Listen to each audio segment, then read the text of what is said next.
There's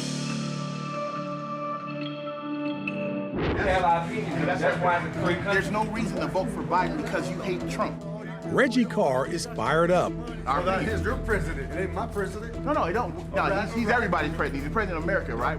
He's just registered as a Republican, and he will cast the first vote of his life for President Trump.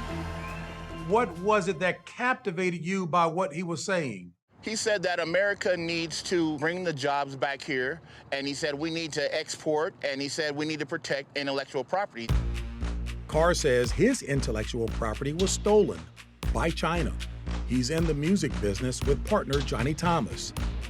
They started their own clothing line, which they proudly sport at Trump rallies. President Trump, all the way from Colorado. That's for you.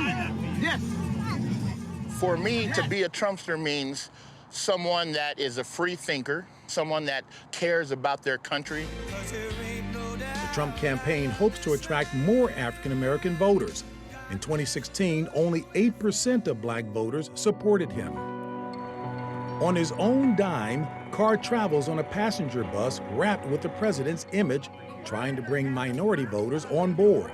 Why would, as a black person, you would vote for Trump when he is so racist? Okay, he's not racist. Oh, come on. In Denver, we saw that wasn't easy. I bet you if you just sit down and do a little bit more research, let us go. I do, honey. Do And you live everything around he here? says is a lie. It's been very challenging.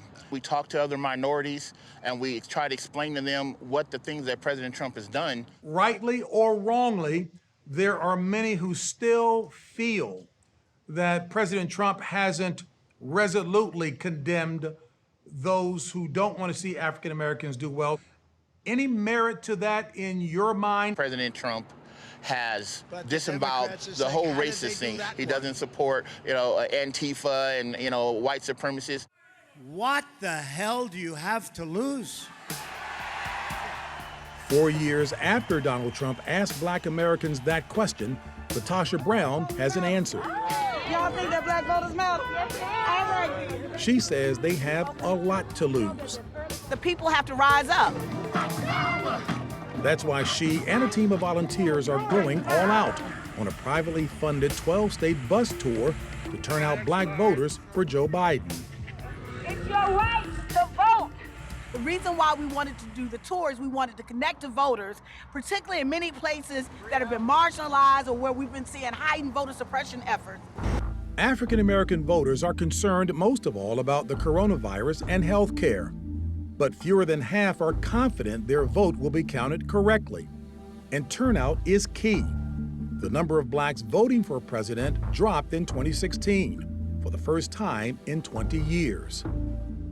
You passionately articulated what the concerns are of blacks now. Are you expecting that to translate into sizable turnout in this election? But I am sensing that people are frustrated and tired.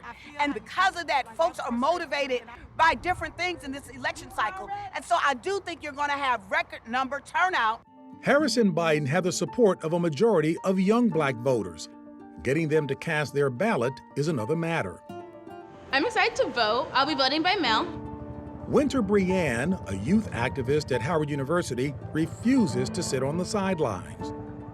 Neither candidate necessarily completely holds my political ideology. Now, there's one candidate, Joe Biden, who is closest to that, and that's who I'll be casting my vote for this election. What things are you hoping to change in this election? There's a plethora of issues on the table, whether it be climate change, whether it be Black Lives Matter, whether that be like education and making it accessible. Brianne founded a program called Power of Future Voters. Its goal is to inspire elementary school students to get involved with their communities. Her message now is, cast your vote. I understand the issues or the resistance to participating in a system that has failed to listen to you or care about you. But at the same time, we are trying to build a world that we want to see, and how can we use every single tool in our toolbox to make that happen? For Brianne, that includes protesting. In 2018, she organized the largest anti-gun school walkout after the mass shooting in Parkland, Florida. And she helped organize Black Lives Matter protests after the killing of George Floyd. Brianne, who's from California, says the entire country is at a pivotal moment for race relations. Given as entrenched as this issue of race has been in this country, are there any signs of hope that you see that this can be dealt with? I have hope, and I think to be who I am and to be someone who cares so much, so tremendously about my world, about the people, and to be an activist means to have perpetual hope.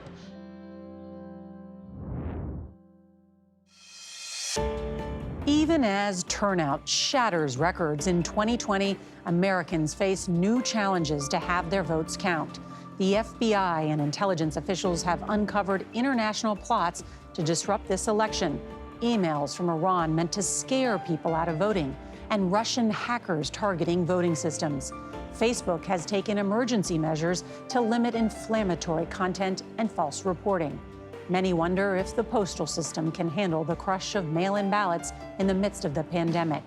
There are reports that elections offices have been flooded with calls from anxious voters after the president attacked mail-in voting. Coming up on The Deciders, the voice of Latinos, growing louder by the day.